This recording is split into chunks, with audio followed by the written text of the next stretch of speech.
Plaintiff Anthony Manzo says he became friends with the defendant in high school, and the two of them played music together. Anthony claims approximately 6 months ago, he discovered that the defendant was addicted to drugs, and he's suing him today for an unpaid loan. Defendant Chris Pratelli admits that he was a drug addict, but insists he enrolled himself in rehab several months ago. Chris also admits that Anthony loaned him money so they could go to London for Nelson Mandela's 90th birthday celebration. But he insists he's been repaying Anthony. Chris is countersuing for defamation because Anthony told people Chris was dealing drugs. All rise. This court is now in session. The Honorable Judge Greg Mathis presiding. You may now be seated.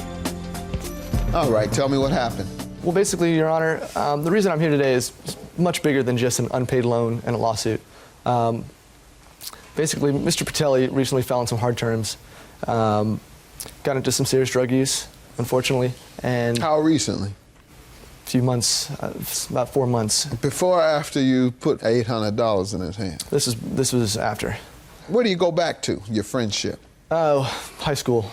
Okay. We knew each other fairly well in high school, and then gradually progressed as musicians together. We started playing as a rhythm section together. And when you become a rhythm section, you become very tight with each other. I'm a drummer and he's a bass player.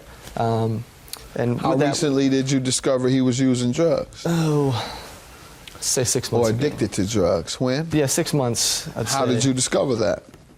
Friends and family, and we were a very tight circle of friends.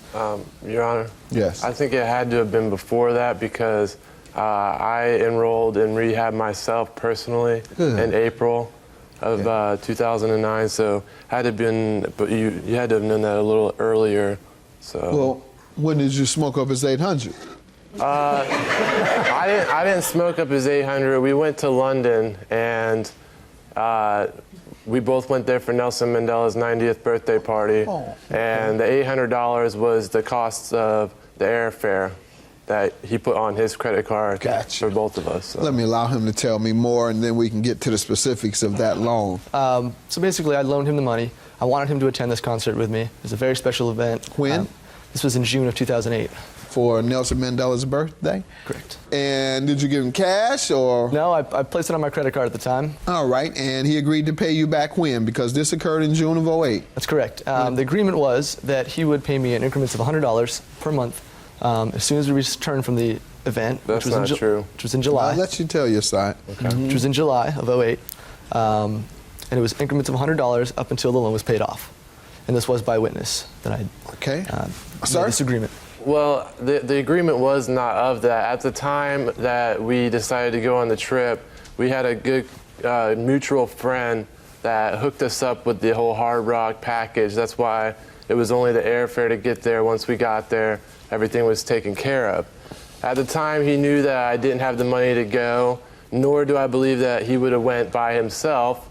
So he did. You benefited him. But no, he should pay you. It's not to say that I didn't have intentions to pay him back, but it was a verbal agreement that I would do my best to pay him back when we got back, and it wasn't $100 increments. It was half of the credit card bill that came in each month, which was not $200 each month.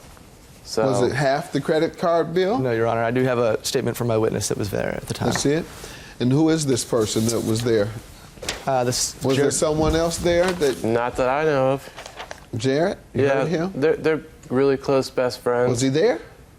We were renting from his dad's house. He lived with us, but he wasn't there when any agreements were made. Yeah, sir, it doesn't sound like he would be. You all are about to take a trip, or you had planned it at that point? We planned the trip, and he was actually planning on attending the trip. Okay, so you all were discussing it in his company? In his company. All right, and he agreed. So your only defense is you agreed to pay some when you could, or what would you say you agreed that to? I would do my best to pay him back when I got back, which I did. I was paying half of the... How much have you paid thus far? Roughly, probably around $300, $350. Has he? No, sir. When did you pay this $350, sir? We started right when we got back, so July, August. July? You paid how much in July? $60 increments each month. Until when? About March, April. That was about the time I went into, drug rehab and all that. And what type of drugs were you on? I was addicted to opiates, marijuana, cocaine, alcohol. Yeah, you wasn't paying anybody 60 a month on all them drugs. Go ahead. Dope dealer, you were paying him 60 a month. Go ahead, sir. Sure. He started in July of 08, I said. Started with a $50 payment that was on time. The second payment came the next month, but it was 2 weeks late, and then $50 payment as well. I received a third payment from Mr. Patelli, and this time it was in $40. I received one final payment from him the following month, and that was a $50. That's October? October. So how are you now suing him for $800 if he's already paid you $190? Yes, Your Honor. The reason I'm suing for the full amount is because of my interest rates of that month. On your credit card? On my credit card. Well, did you agree to pay the interest? He said he'd pay you what he could. There was no formal agreement to anything. $400 for defamation. How does he owe you for that? Well, Your Honor, what happened was I did, like I told you, I did start battling with drug addiction. I sought, treatment at a counseling center. What made you go? I made myself go. I know something happened at some point that said, I'm done, I'm gonna go into rehab. Yeah, well, basically, just one lonely morning when I called my parents and told them I had a problem, and, that's the first step to recovery is admitting you have a problem, and I did. I have a culinary degree, I've traveled, I've worked in various places.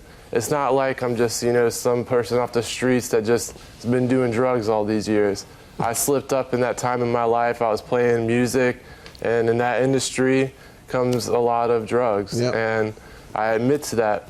During that time, though, when it was starting to become a problem to me, and I was trying to seek help from that, was when me and Anthony's relationship started to turn kind of sour, and we're totally two different people. Anthony is an optimist, big dreamer. He wants to, be successful and famous and all that. I'm more of a realist. I admit where I have my problems, but, he went to his friend Jared that gave that testimony. They were good friends. I was living there at the time. He told them, that I was, dealing drugs, which got me evicted out of that place. He told whom that? He told Jared, whom told his father, who owned the house. Gotcha. And that's your defamation claim? Yeah, I admit I was a drug addict, but I was not selling drugs. Okay. And you have evidence that he told people that? No, I don't. Unfortunately, I couldn't get a statement because, that's his close friend, and I couldn't go over there. So he only told one person? Well, no, there was a few people that knew about it. So why couldn't you get a statement from one of the other few? Yeah, I just, Okay, because you have the burden of proving.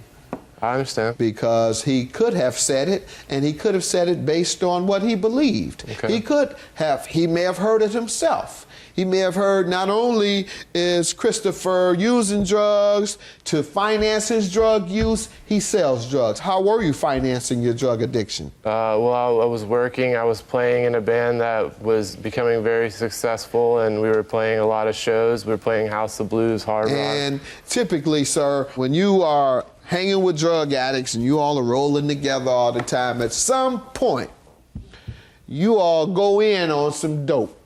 You say, all right, I'm gonna get an 8-ball or whatever it is. You say, all right, give me a 50 on it and we can split it. That's selling drugs. Now you can't tell me that you never went in or you never had anyone go in on a drug purchase or say to someone who wants some of the drugs you have bought for yourself, okay, man, I'll give you some, but you're going to have to give me 50 on it. I agree. Then that means you sold it. I mean, Anthony was one of the people that partook in that too. All right. Well, he bought it and you sold it.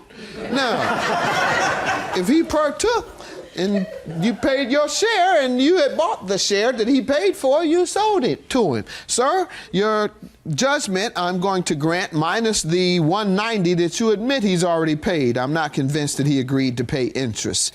$610 is your judgment. Your claim is dismissed, sir. Thank you. You can't prove that he's defamed you, and if it went just like you admit and just like I suggested, you did sell somebody some I've drugs. overcome, from overcoming my addiction has been good enough for me at this point, because that was a struggle for me, so. Good. Judgment for the plaintiff.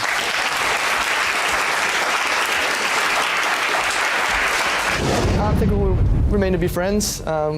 We're closer than just a civil small lawsuit. I faced my addiction. That was a tough time for me. I made mistakes. I want to say we'll be jamming soon, right? That's correct.